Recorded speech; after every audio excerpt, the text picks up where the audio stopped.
Because somebody say it's all good. All good. It's all God. It's all God. Yeah. Romans chapter 8 verse 28. You're going to love it. And we know that all things. Hello. And we know that all things work together for good to them that love God, to them who are the called according to his purposes. We're good, preacher. I'm good. 1 Corinthians chapter 3 verse number 9 said, for we are laborers together with God. You're God's husbandry. We are God's building. I love the scripture that says, this is my commandment, that you love one another, that your joy may be full. How many want full joy? Well, you won't get it until you have a love for the people of God. Look at somebody and say, we got to love one another. Look at somebody else and ask them, how is your love life? Don't answer them. It's just a question. How's your love life? You got to get your love life together. Amen. I want to use the topic and you're hearing together today. We're better together. We just better when we together. Amen. Be seated in the presence of the Lord. You'll understand it as I preach it. This is a good word. I was looking at Steve Harvey the other day. He was on Family Feud. And Steve Harvey was talking about how his desire was to be a comedian. He was talking about all of the hardships, all the peaks and the valleys and everything that he had been through, because people see the glory, but they don't know his story. And he started talking about how he went to a competition and he told his jokes. He was just a beginning comedian. And he said the prize was $50. He said, to my surprise, man, I told my jokes and I left the stage and I won. He said, I won $50. And it was like he had won $1 million. He got in the car with the person that was driving him. He was so giddy and so happy and so glappy, as I say, that the person said, man, why are you so happy? All you won was $50. It's just $50. He said, no, you don't understand. It's not just $50 to me. Tonight was my coronation. Tonight was my luncheon pad. Tonight was my permission and my commission in my life to do what I feel like God had put me on the planet to do. The next day, he was so excited about the $50 that he quit his job, which led to a chain of series of immediate catastrophes. He said he was hungry and he lived homeless for a while. And he wasn't sleeping in no car because he said he didn't have a car. He said he was homeless. No car, no house, no nothing. He talked about how he didn't even buy a car until he was 38 years old. He was 38 years old when he bought his first car. I know he's driving Bentleys and all that kind of stuff now. But you see the glory, but you didn't know the story. Bought his first car at 38. Now he says he's successful, he's rich, and he's famous. But the thing that pricks his heart and moves his spirit the most is that he wishes that his mother was alive just to see the things that he had done. Before his mother died, he brought her a house. He said, I bought my mother a house. And she didn't even want it. Old school. Didn't even want it. Not because it wasn't nice enough, but when he bought it and bought her the cedar house, the Bible said, the story said that it was a 700-mile trip. And the first thing that his mother said when they got there was, this is 700 miles. And he was like, Mom, what do you mean? He said, baby, you don't understand. You done brought me 700 miles away from my church. Now, how am I going to go to church way down here? 700 miles away. She said, I love this house, Steve, but I'm not leaving my church. I'm not leaving my church. She chose her church and her church family. She chose Sister Odell over a mansion out in Beverly Hills. How many know the comforts of remaining in their most? A lot of older people just won't leave their house. I tried to get my mother to move here with me, and she did for a little while, but something about going home, and I couldn't understand it. I said, Mother, you're going to die in that house by yourself. Why are you going to go back there? Nobody comes to see you. You can stay here with me. We'll take care of you. But the comforts of remaining in their most commemorated, cherished, documented, safe, and secure, familiar place is where they want to be. The safest environment or territory for them, they say, is at my own house at home. They want to be amongst their most cherished memories, surrounded by those things, walls decorated with the history of their families, and pictures and photos and fixtures everywhere.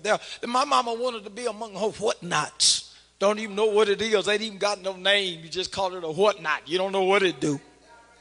She said, I want to watch my own TV. I want to sit in my own lounger. I want to lay my head in my own bed, the place where I've grown up and I raised my children, where I've laid my head for 50 years, the place where I've lived out my life, the place I call home. I live with near my friends and my family, to live under my own rules. I don't want to live by anybody else's provision. Even though I'm old, I say I want to maintain my independence. You might not understand that, boy, but you will one day. Familiarity breeds contentment versus transition. My mother and most older people don't want to transition because transition is uncomfortable. It's ungraceful. Transition is difficult, man. Transition is disruptive. Because transition is leaving and letting go of the familiar for the unfamiliar. Of what you know for what you don't know. Letting go of what's comfortable for what's uncomfortable. What's known for the unknown.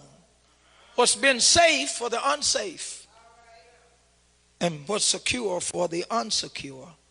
They want the possibility to maintain their own community connections. They like to be around people that they know, been familiar with all their lives. It's hard to leave folks that you love.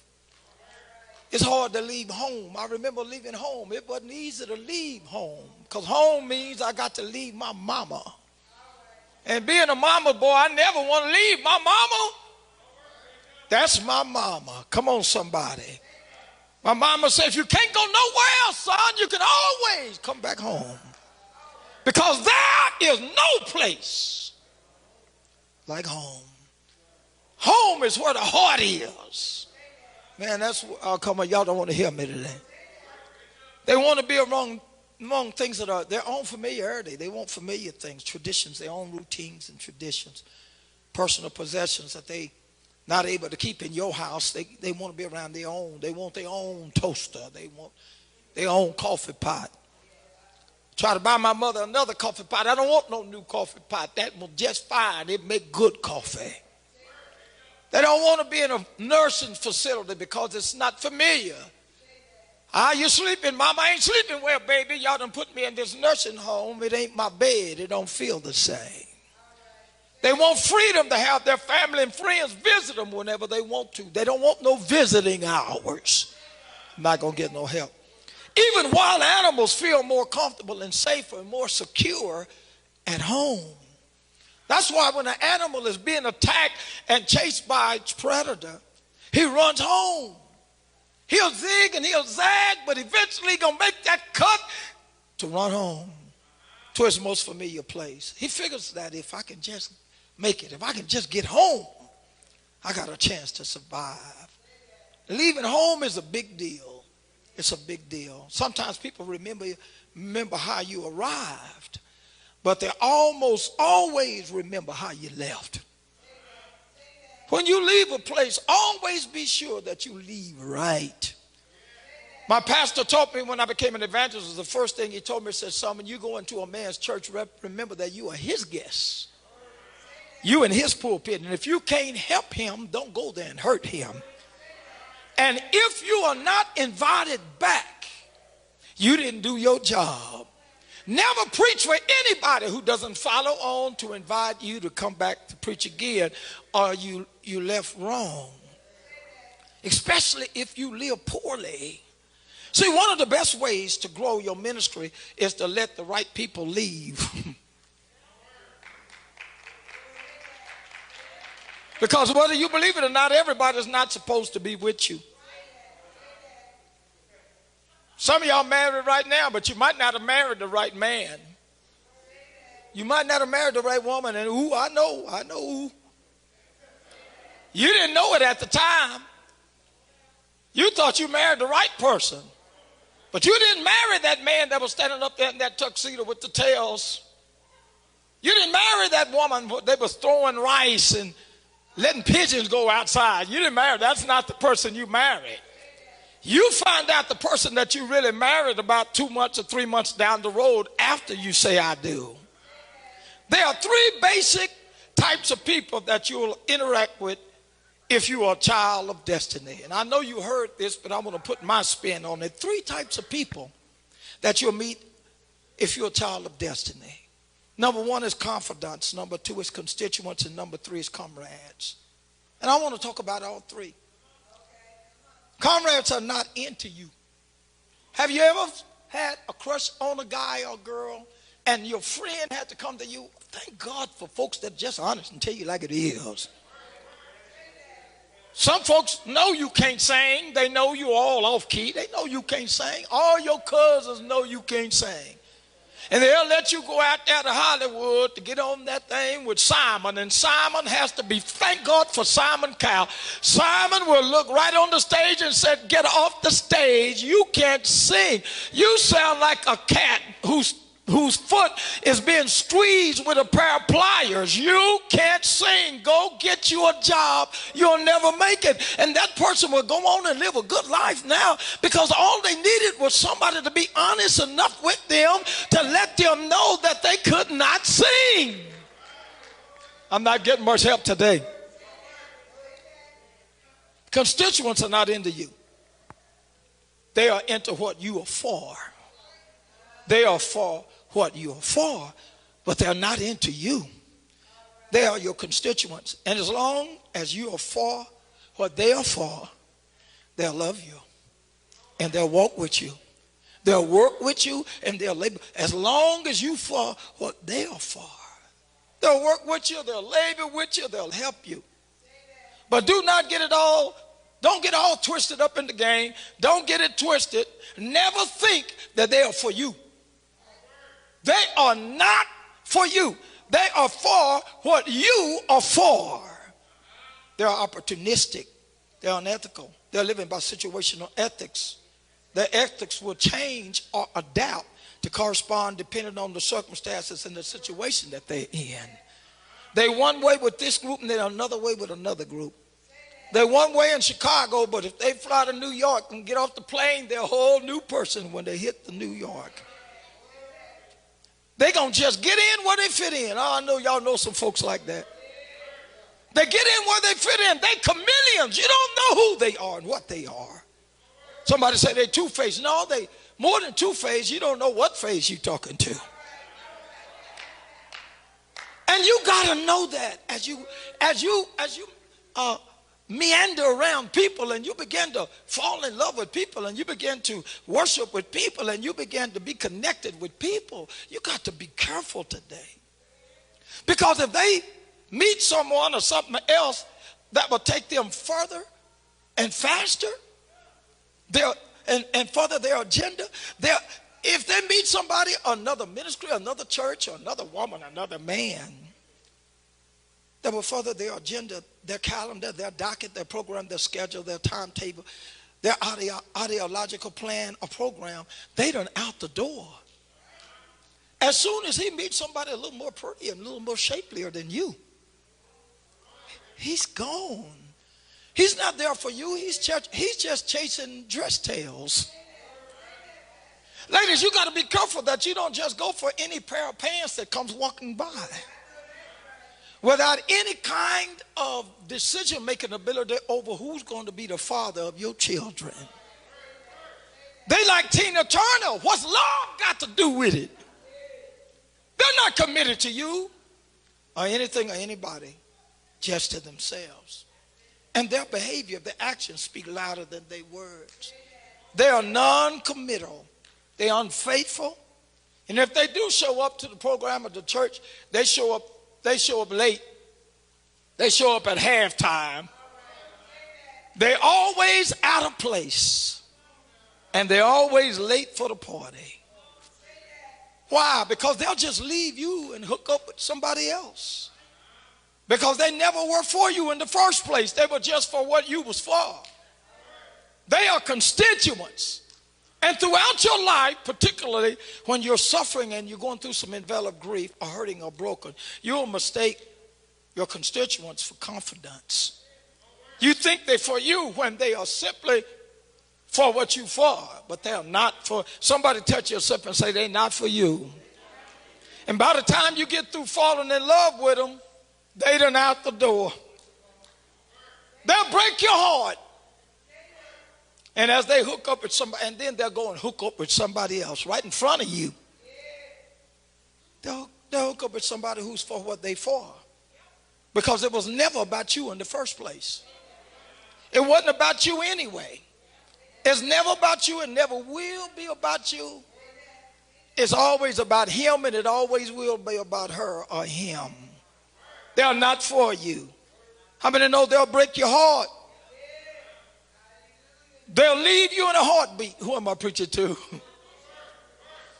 For anybody with a faster boat or a bigger car or a nicer house, a better job, or just more money, success. Kenny already helping me preach.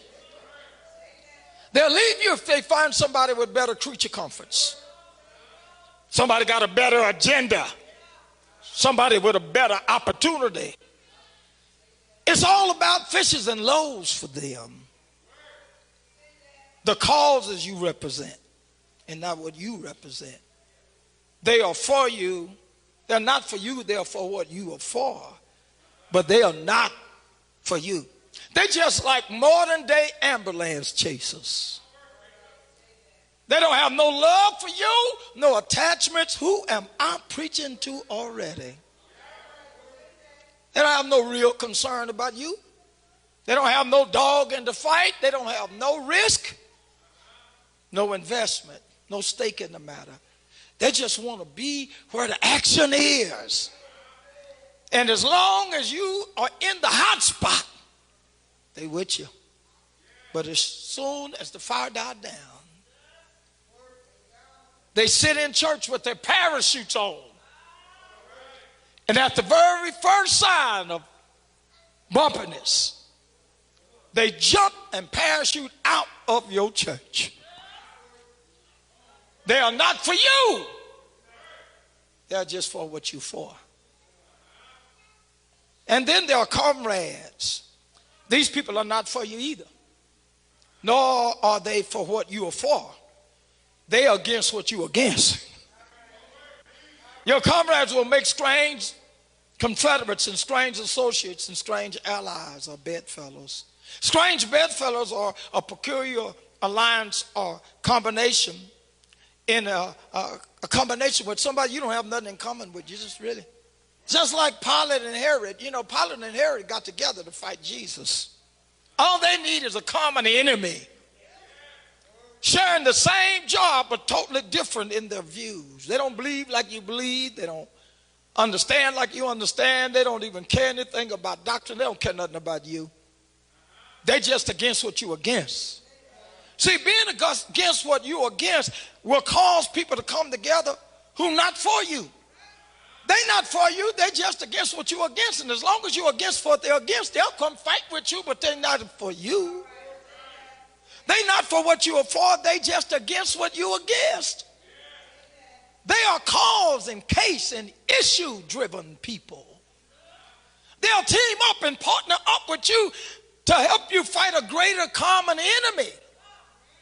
But don't be confused by their friendship or their association. Proverbs 17:17 said, a friend loves at all time, and a brother is born for a time of adversity. People say, I'm with you. as long as I'm with you. I'm your friend as long as you right, Pastor. But I don't need a friend when I'm right. The time that I really need a friend is when I'm wrong. The Bible said a friend sticketh closer. Somebody done woke up in here. A friend sticketh closer than a brother. I remember one time there was a controversy, and Rodney is here today. I never will forget what he said. Rodney Wheeler raised his hand up. We were having this conversation, and Rod said, listen, man, I done had enough of this. He said, I'm going to tell you something. I'm with you. I'm with him if he's right, and I'm with him if he's wrong. He said, if he's guilty, I'm with him. But if he's not guilty, I'm with him. He can be guilty or not guilty. I still ain't going nowhere. I'm with you. From birth to burial. From the womb to the tomb. I'm with you, cuz. That's stuck in my spirit like nothing in the world. Because everybody wants somebody in your life that are with you whether you right or wrong. I had friends in the world that when I ran my mouth and wrote a check that my behind couldn't cover, and they were coming to get me, and I said, they're coming to beat me down. I had friends that were, come on, cuz, let's go. Where you going? We're going to fight them. Let's go fight. And after we fight, you can let us know what we was fighting about. That is a friend. Somebody said a friend in need. Y'all gonna wake up after a while. Comrades, they'll only be with you until the objective or the agenda or the issue has been solved. And as soon as the issue has been solved and the objective has been reached, they're gonna leave you all by yourself. The objective has been reached or the victory has been accomplished. They are like hired guns. They're like hirelings. Hirelings don't care nothing about no sheep. They after the money. And when the wolf comes to the fold, the hireling will run off and let the wolf eat the sheep. Because he ain't there because of a love for the sheep. He ain't there. He don't love you. He don't care nothing about you. He just wants the money. Cowboys drive the herd to the slaughter from behind. That's why you can tell if your leader is a cowboy or a shepherd. Cowboys drive the herd from behind because he's driving them to the slaughter. Shepherds lead sheep from the front because he's leading them to greener pastures. These are people like scaffolding. Anybody ever work with scaffolding? Cherry pickers, cranes. They come into your life to fulfill a purpose. When the purpose is completed, the scaffolding and the cherry picker and the crane has to be removed. That's the danger of living. I hear you, Rick Warren, but that's the danger of living a purpose-driven life. Because as soon as the purpose and the agenda has been accomplished, come on, somebody. That's why you can't live a purpose-driven life built upon and based upon issues and your agendas and problems and concern. Don't be upset when the scaffolding and the cherry picker and the crane is removed. Because the building always remains. Expect the constituents and the comrades to leave you. Don't ever expect constituents and comrades to stay with you. Expect them to desert you after a while. They never come to stay in your life in the first place. You got to understand that the grass always looks greener on the other side. And the reason why it looks greener is because you're watering it. You fantasizing. I'm not going to get no help in here. You're romanticizing. You're attracted. You got an attraction for something. And I'm going to tell you something. You better be careful who and what you've been attracted to. Sometimes we're attracted to the wrong things because we only want the content without considering what's on the inside, which is the character. You have an attraction, and sometimes we idolize on where we're going. Boy, I heard people, they're going to leave here. Then they go, oh, they got milk and honey over there. They got sick and boy, I'm telling you, it's going to be grand once we get over where we're going. When we get there, everything's going to be all right. God going to anoint me. God going to bless me. Oh, I'm a rolling dough. Come on, somebody.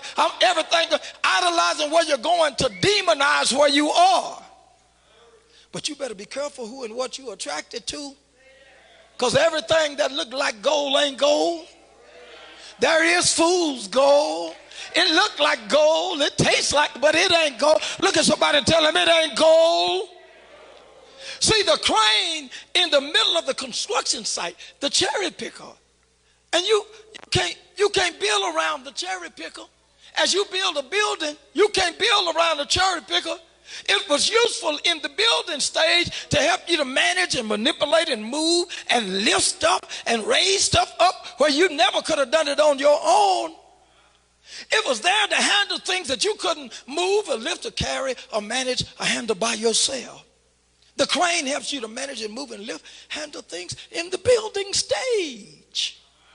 But as the house or your life is being built, you cannot build your house, your life, around the crane.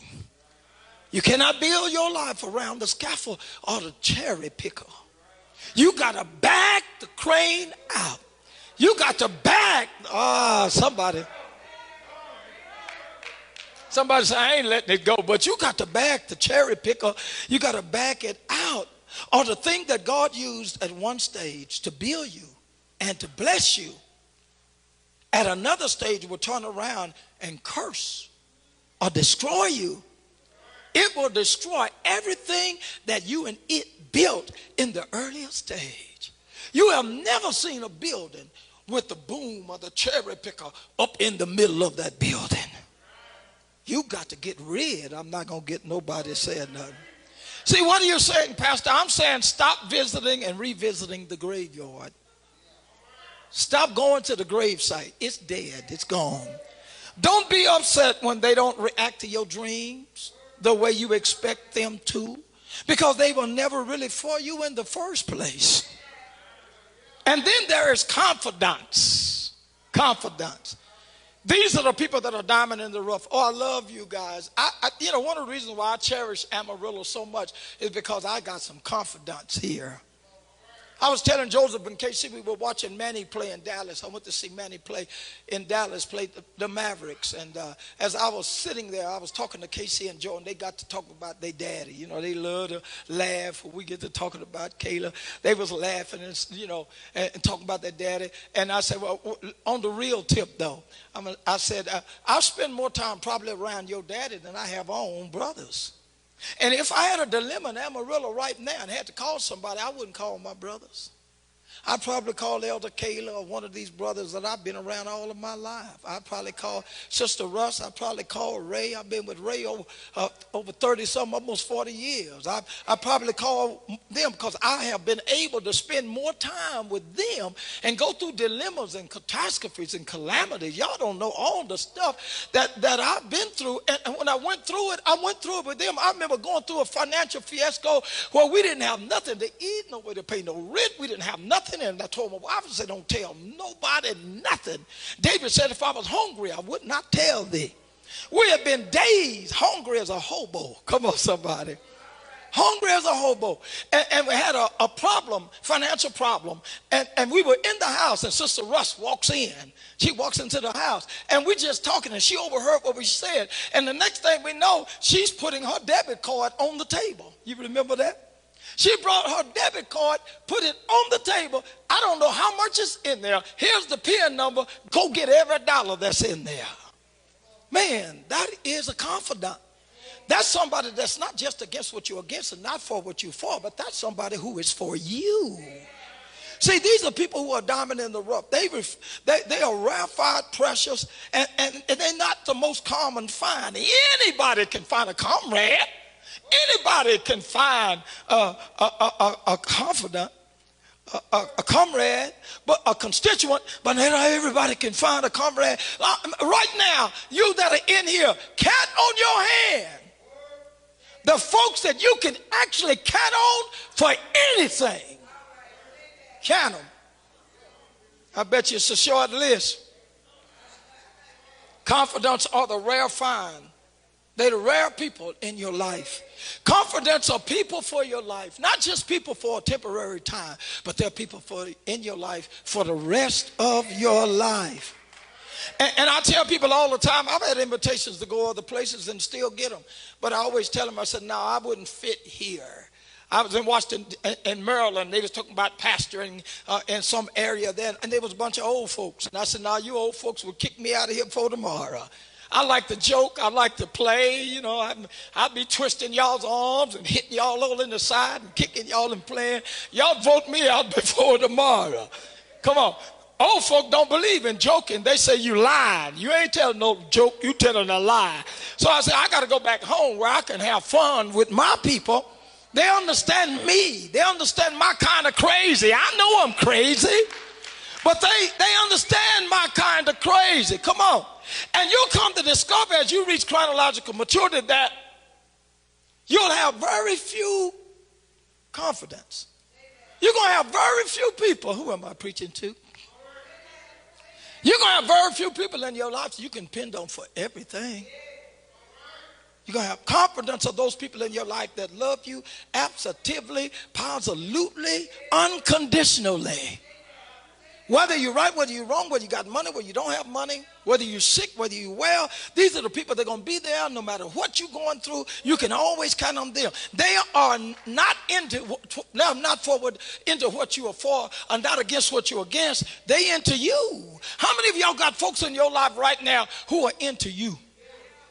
If you got somebody in your life that's into you, see, I want greater love to be the kind of church that we're not for what we're just for what people are for. We're not just against what people are against, but we are into you. I want greater love to be the kind of church to where we got real love and not that fake stuff. I want folks that are not just for what you are for or against what you're against, but they are for you. I'm looking for folks now, and as I reach chronological maturity, I ain't got time to be playing no games with folks. Either you with me or you against me. Either you for me or you're not for me. Either you greater love or you not greater love. You got to make up your mind today. You can't straddle the fence. You can't love us one day and leave us the next. You got to say, for God I live and for God I die. From the top of my head way down to the sole of my feet, I belong to God. Who am I preaching to? Roy, I found out that we're better together. We're stronger together. Can I preach? A lot of your friends are uncharitable and inhospitable, selective. They choosy. They choosy. They're particular and picky with their love and their support. What's in it for me? What I'm going to get out of it? I've been around them greedy spirits, only looking out for themselves. Don't care nothing about it. You know, got some folks in here. I ain't gonna point at nobody, but we got some greedy folks in this. As long as they understand what you understand and they're based on what you're based on, they're okay. We don't teach our children to when they go to school to obey the teacher in only what they understand and agree with on. I don't tell KD go to school, but if you don't agree with taking recess at 10, don't go to recess at 10. You go to recess at 11 because you ain't got to obey them unless you understand and agree with them. We don't teach our children that. We tell them to obey the teacher in everything that they do. Whether you obey, whether you agree or you disagree, you still got to be compliant, and you can't love because somebody did something for you. They called your name. They didn't call your name. No, greater love is not. It is this, that a man would lay down his life. This ain't the kind of preaching folk like. That's what love is all about, y'all. See, love is laying down your life. I told Courtney the other day, we were talking about love, my daughter. I told Courtney, I said, Courtney, if a bear attacked you in the yard right now, he got to He got to fight me. And I mean that with all my heart. There's no way I'd stand in the door hollering, get him, get him. I'm skinny, but I'll fight. I'll be out in the yard chunking on that. Come on. I'll be turning him loose. And I said, while he is eating me, you run. She said, Daddy, I could never run if a bear is eating you. He gonna have to fight and eat me too. And I said, well, there it is. The true definition of love. We might go down, but we ain't going down without a fight. People treat you different when they need something from you. Everybody will, you know what? I found this out. And that's why I love these brothers that are still here with me. I love these sisters. It's not anything for me to tell folks anymore. I love them. And I tell my wife all the time, I love God's people, man. I love the church. I love the church. I remember the sisters were going somewhere one time and some man cut them off and threatened them and all this kind of stuff. And they came and told the brothers at the church and they said, well, let's go get them where they're at. They got to deal with us. They didn't fool with our women folk. They got to get a taste of the men. We got to answer by fire. It's not that the brothers wanted to be violent. It's just that they wanted to show their love for their family. Everybody will ride with you in the limo. It ain't hard to get somebody to get in the limo with you. But you need people who, when the limo breaks down, will ride with you on the bus. You need some folks when the limo breaks down who'll get on the subway and on the underground and ride a bike or a trike or get on a scooter, on a skateboard or skates. Your constituents and your comrades, they say, I'm with you. I'm your friend as long as you right. As long as we prospering. I had folks to say, I got to leave. We're in a slump and I can't stay where I can't taste success. Wow. Confidence are those who ride or die friends. I want a wife that's ride or die. And I got me one. I don't care if I'm fighting a little dude. And I'm tearing him up. I'm just beating him down. I want Sister Riles to be just kicking. I want her to be in there. Get him. I want to ride or die woman. I don't want no woman standing over there. Get him, Jay. No, you help Jay. Help Jay. Confidence are those ride or die friends, whether you up or whether you down, whether you right, whether you wrong. Their me has become the we.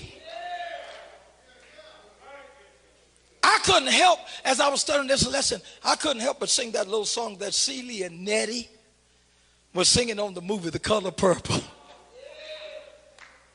If any of you have read the book or seen the movie, you know that a bond existed between those two little girls that nothing but death could tear them apart. Where y'all at, y'all? Where are the people in our lives? You know, in the old church, we were so close, couldn't nobody come between us. Like Nellie and Celie in The Color Purple, you and me, us never part. Naki da da, naki da. Ain't no ocean, ain't no sea, naki da da. Keep my sister away from me. Naki da da. Nothing but death can keep us apart. Confidence. They are in it for the long haul. When you get in trouble, they get in trouble with you. They down, you down, they down. Y'all don't like this kind of preaching. You get sick, they feel the symptoms and go through the sickness with you. They go through with you. Where y'all at? Is there any of you in the house? They'll come to visit you if you ever get put in jail. While you're in prison, they'll put money on your books. They'll come and get you out of the crack house. And in them doth your heart safely trust. because they will do you good and not harm for the rest of your life. And nothing is above you. You get blessed, they don't care. They come celebrate. Oh man, Johnny got blessed. Nothing is beneath you either. Who will rejoice with you and celebrate with you when the Lord blesses you? Who is it? Sometimes you get a new job. Am I preaching to anybody? It's just me. I mean, one of the reasons why I miss my mama, I miss Mother Williams and them, some of them old school say so much, is that who do you tell when you get blessed? Among us in this generation, you got so many jealous people don't love like they used to love no more. You get a call, folk get mad, wonder how you got it. He don't make that much. Sister so-and-so come to church with a new coat on, and somebody said, well, I don't know. Somebody told me the coat was stole. We don't have folks anymore that we can rejoice with. You get $1 million, who you going to go tell you just got $1 million? You get a Rolls Royce, whose house you going to drive to say, come out here and check out my new Rolls Royce. You get a bless. Who do you tell you got that kind of blessing to? Sometimes we can't find folks no more, Rodney, to celebrate with us. You build a brand new church, but if your church is bigger than mine, you can't celebrate with me because you got more buses, more vans, and a bigger parking lot than I got. Folks with a bigger church look down on your little church and they won't rejoice with you. And those that are smaller are jealous because you're bigger, so they won't rejoice and celebrate with you either. So who do you celebrate with? Don't nobody like me today. Confidants. You can open up and share anything with them because they fellowship with loyalty. And I can't fellowship without loyalty. You have fellowship with somebody and you sitting in the house, they talking about everybody. And you scared to leave because you know right when you leave the door.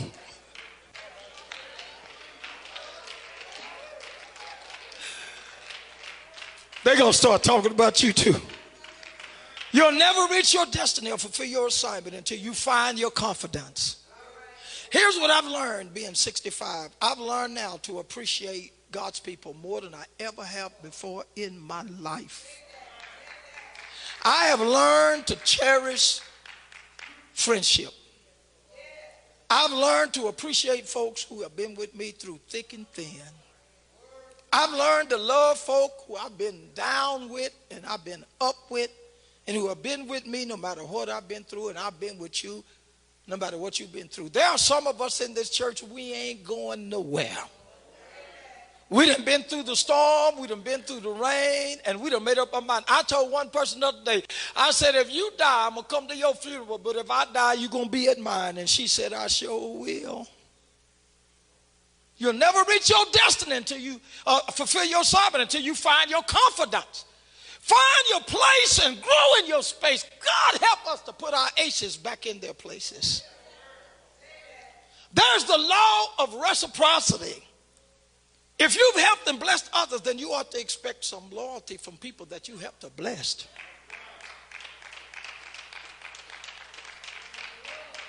Thank y'all 5 folks. You can't be David until you find your Jonathan. Elijah till you find your Elijah. If I'm Naomi, I know my Oprah. I know who Oprah is. I know who my Goliath is. I know where my Judas is. I know who my Alexander Coppersmith or my Demetrius Silversmith is. I know them. But where's my Ruth? Where's my John? If I'm Jesus, then where's my Peter? If I'm not looking for Judas, see, I'm not looking for Judas. I know where Judas is. God Almighty, I know this is good preaching. I wish I had a livelier church. I know where my Judas is. I know where my Goliaths are. But where's my Jonathan? Because people pleasing is a terrible leadership strategy. People pleasing. Never let the fear of losing a few override your desire to help many.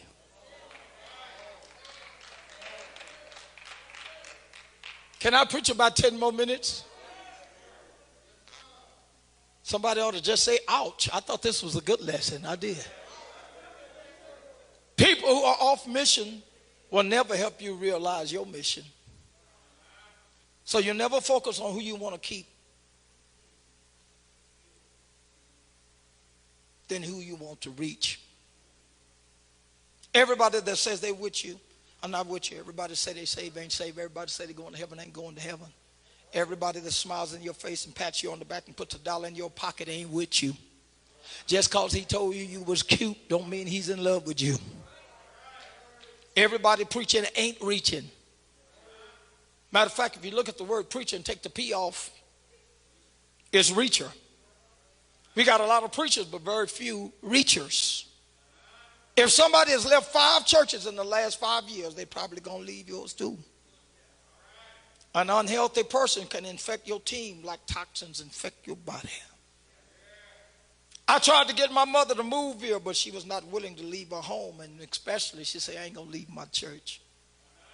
I tell people all the time, if money ever became me and my wife's focus, then we wouldn't live in Amarillo. She has a doctorate degree. She could make more money in a city. Come on, somebody.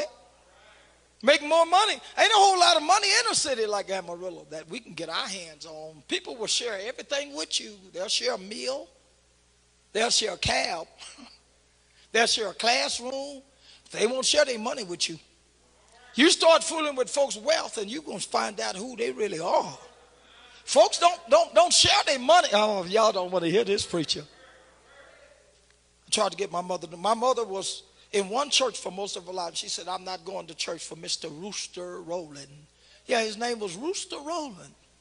Nicknamed Mr. Rooster because he had so many babies all over town. She said, I ain't going to church for Deacon Area, Mother Madoc, or Missionary Jackson. Sir, I would see Jesus. I want to see Jesus. I'm going anyhow. I'm going anywhere. I didn't come to see you. See, if you let the hypocrite get between you and God, the hypocrite is closer to God than you are. 2 places a hypocrite ought to be: behind your back. Get thee behind me, Satan, for thou savest not the things of God, but the things of the devil. And beneath your feet. Behind your back or underneath your feet. Don't let hypocrites stop you from coming to church. There are hypocrites in Walmart, at Kmart, United, Cato's, but you yet pushing your basket.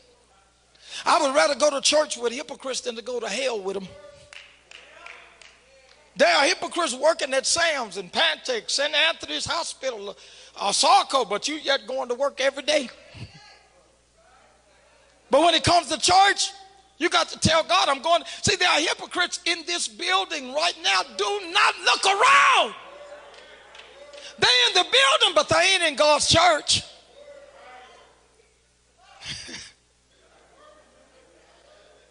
I'm not getting much help today. Brother Joel, am I doing okay? Oh, okay then. I need somebody to say something. Brother Deal ain't here to say good words. See, I came to Greater Love Temple to grow. I'm not here for you. I love you, but I ain't in love with you. That widow with the alabaster box full of perfume came in the room in the church. She came into the ministry, and when she came in to anoint Jesus, she was in a room full of hostility. Them men was mad. They was haters. They were argumentative bulls, but she wouldn't even acknowledge them. She passed right by. Move, Peter. Move, John. Get out the way, Thomas. I'm not here for you. Peter, I didn't come to see you. Peter's in her face. How dare you come? Peter, move. I didn't come here to see you. Get out of my way. She ignored it and turned a cold shoulder to it and kept on seeking Jesus. Talk to the hand. I'm too busy working, seeking, and worshiping and praising to go into my prayer closet, and I got to shut that door. Am I preaching to anybody? See, there's a time when you go to church, you go for the word, that you got to put a door tag on your door that says, do not enter, do not disturb, worship in progress. Stay out. I don't want nobody fooling with me when I'm worshiping, Sister Stevenson. I'm here to hear the word of God. Don't be elbowing me, pass me no notes. No, I ain't got nothing to say. You got to know what or who you come to see and who you looking for. That woman said, I didn't come here for you. I came to anoint Jesus, and you're not Jesus.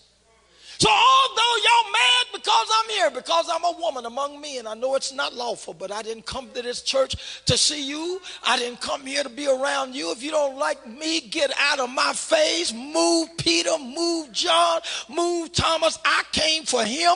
I came to anoint him. And in your life, there's got to come a time in your life when that widow woman comes to anoint Jesus in your life. There's got to be a time that widow woman comes and moves everybody else out of the way and said, I didn't come here for you. I didn't come here to show off my dress. I didn't come here to show off my shoes. I didn't come here for Billy Bob or Willie B. I came here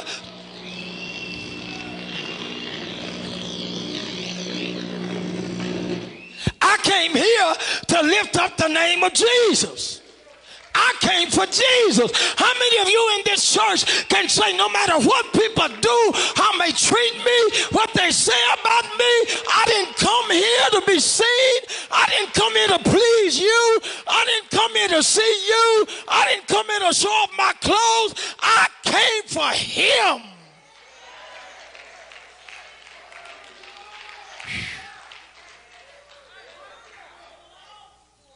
God Almighty. Somebody say, I came for him. I didn't come for the music. I didn't come for the singing. I didn't come for the praise team. I didn't come for the laser tag. I didn't come for the theatrics. I didn't come for the lights. I didn't come for the drama. I didn't come for the building. I came for Jesus. How many of you can lift up your hands and say, I came for Jesus? Look at your neighbor and tell him Jesus is in the house. I got to quit. Where have our love gone? The Bible said, because iniquity shall abound, the love of many is going to wax cold. We can love each other for 15 years and then the 16th year fall out and can't even speak to other. Some of y'all right now done got into it with somebody, mad at them, and you ain't even on speaking terms with them no more. It's atrocious. I buried a young man in this church. I preached his funeral, who was shot and killed by a kid he went to kindergarten all the way through high school with. They used to be best friends, and they were shooting dice, and he shot his best friend over a nickel. A nickel. A nickel. A nickel. What's happening to our love for one another? Somebody said, Pastor, you have a great good heart. You have a good heart. The only downfall of having a good heart is that you are constantly looking for angels inside of demons.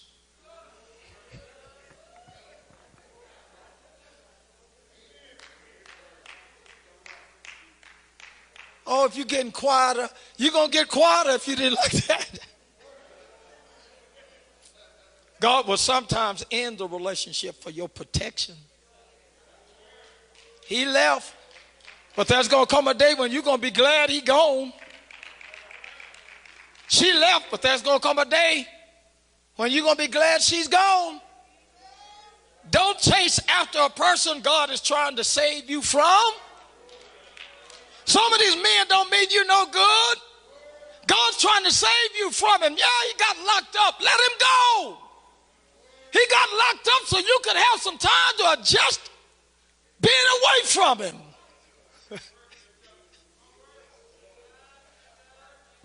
One person say something to me. God Almighty. Stop wasting your water. The people who are quick to walk away are the ones who never intended to stay in the first place. They knew when they came, they wasn't going to stay. Now, I'm not against folks coming and learning what they need to learn, then going on and do their own thing, because some people don't come here to stay. Somebody told me it's hard to lose you. It's hard to lose. It was hard to lose you, and it is. But it's harder when you lose yourself because of you. See, I ain't going to sacrifice myself to keep you. It's a myth that relationships are hard to build and that relationships are hard to work. No, a relationship with the wrong person is hard to work. Sometimes you just got the wrong. Elbow somebody and tell them, wake up. Stop watering things that were never meant to grow in your life in the first place.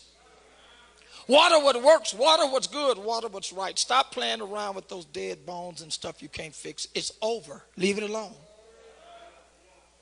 You're coming into a season of greatness. Y'all hear what I'm saying? I'm really preaching this from my heart. You're coming into a season of greatness. And if you water what's alive and divine, you'll see a harvest that you never thought you would see before in your life. Stop wasting water on dead issues, dead relationships, dead people, dead past. Stop crying over spilled milk. No matter how much you water concrete, you can't grow a garden on cement.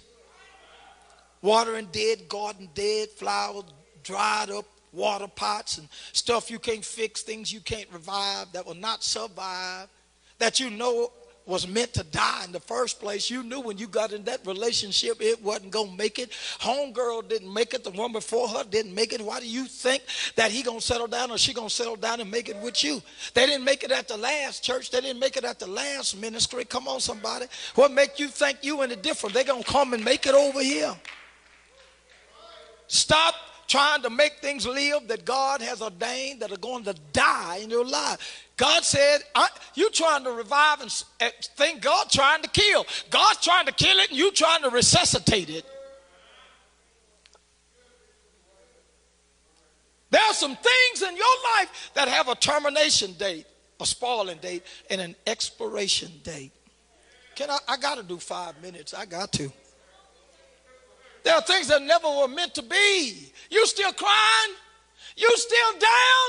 You still depressed?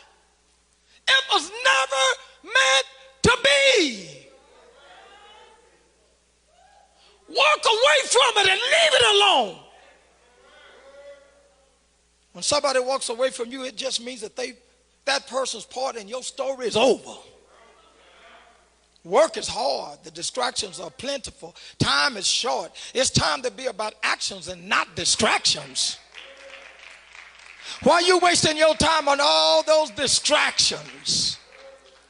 You have to stop being distracted by things that have nothing to do with your goals or your assignment or your destiny, fighting somebody else's curse. Let's starve our distractions and feed our goals. See, in order for you to reach your goals, something must die. Some sacrifices have to be made. Self has to die. The badge of discipleship is death. You can have a BA, a born again, a PMA, a positive mental attitude, but if you don't DIE, you won't get anywhere with God. You got to die. Stop visiting and revisiting the graveyard. Stop going to the cemetery. Stop going back to the grave site. Stay away from the sepulcher. Get away from the tomb. Turn some stuff loose. Step back. Take your hands off and let God do it. Release it and let it go. Step back and let God take control. Work is hard and the distractions are plentiful. I got to quit. I got to quit. But before I quit, I want to talk about my wife. Not behind her back. You got a lot of people who will never help you do nothing in church because they don't know how to take sides. What hurt Jesus the most is that he didn't have one disciple that took his side, that sided with him. Not one. All 12 forsook him. Not one of them took his side. You know, it's a dangerous thing when you got a church full of folks or you got 12 apostles and not one of them takes your side, takes up for you.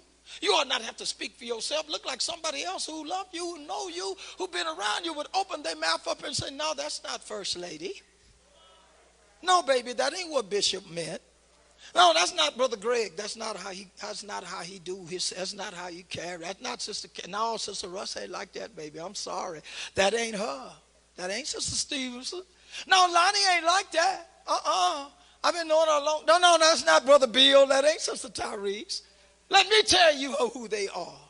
Can you imagine the people saying to Joshua, their leader, oh, Joshua, we don't do we all have to participate? Pastor, do we all have to participate? After all, I ain't got no problem with the people in Jericho.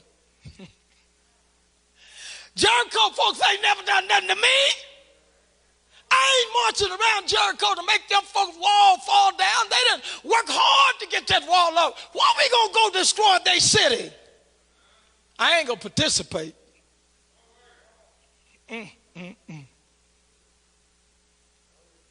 I got to quit. I finish next week. If y'all will have me back, look like y'all gonna vote me out tonight. I ain't never preached and y'all was this quiet.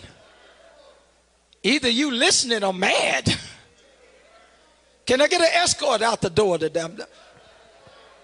I might have to call Michael to call DJ Pardue. DJ say, I need DJ to bodyguard me today. We want the much, but we don't want the requirement. We want the marriage. We don't want the commitment. We want the job. We don't want to go to work. We want the children. We don't want the responsibility, the provision of taking care of children. People ask the wrong questions. I am closing. Play on top of me, Theo. I get to. People. You know what's wrong with us? Man, we don't love like we used to love. You know, I really long for that old time love. That old kind of religion. Well, you know, they didn't have much, but they loved one another. We had so much love in my house. Y'all listen to me. We was poor, but we didn't know it. I didn't know we was poor. When somebody called me poor as a derogatory statement one time playing ball, I stopped and said, poor? What do you mean we poor? Y'all poor. I didn't even know we were poor because we had so much love for one another. And then I found out the reason why we're not getting the right answers to the questions we ask is because we're asking the wrong questions. You got to ask men the right question. I want a husband, I want a wife. You ask the wrong questions, especially men. See, men are not looking for a relationship. I know you was in there last night trying to find you a manly man, but can I tell you, most men in the club ain't looking for no wife. You think he got all dressed up and put all that cologne on, got his haircut, say, man, tonight I'm going to Club 16 to get me a wife. Them brothers ain't looking for no wife. You don't go to the club looking for a relationship. You don't go to the club to see see a bunch of beautiful women and then call your friend on the phone and say, hey, doc, you better get over here quick. There's a lot of relationships over here tonight. There's a lot of soulmates. There's a lot of possible wives. You could get married tonight. There's marriage material up in this place tonight. Get here quick. You get fooled and you get hurt because we ask the wrong questions. You ask the right questions and you get the right answer. Most women ask, are you married? And then they want to ask, do you have any children? But that's not the right question. The question ought to be, do you have any children on the way?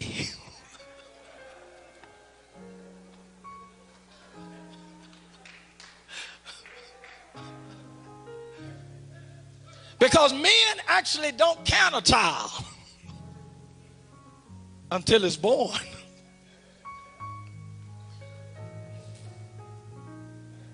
Until Dana done spoke.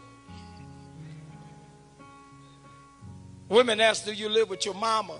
That's the wrong question. You need to ask, does your mama live with you?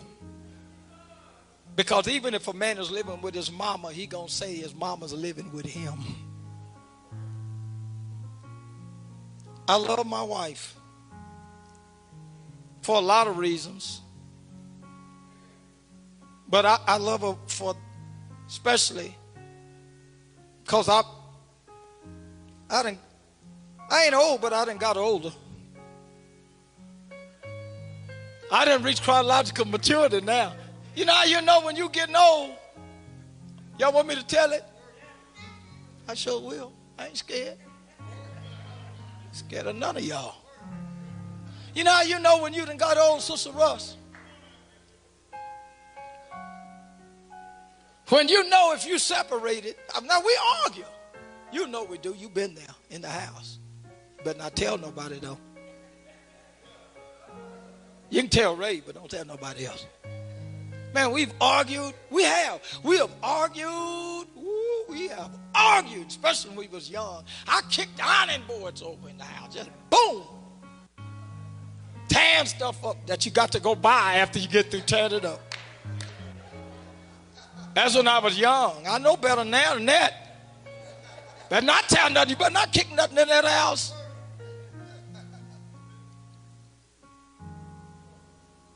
But I always want to, I get mad, but I always want to come back together with her. And the reason why I always want to come back together with her is because I don't feel complete without her. I'm incomplete. Are you following me? I'm not the same without her. I'm dysfunctional. I can't function without her. Together we make a whole person. Without her, she's a half. I don't care what she says, she half. Half. I ain't pointing at her, but she just half. I know I'm half, man. I'm dysfunctional. Together, me and her make a whole person. We can go to a movie. And we are such dysfunction without one another. She is the eyes.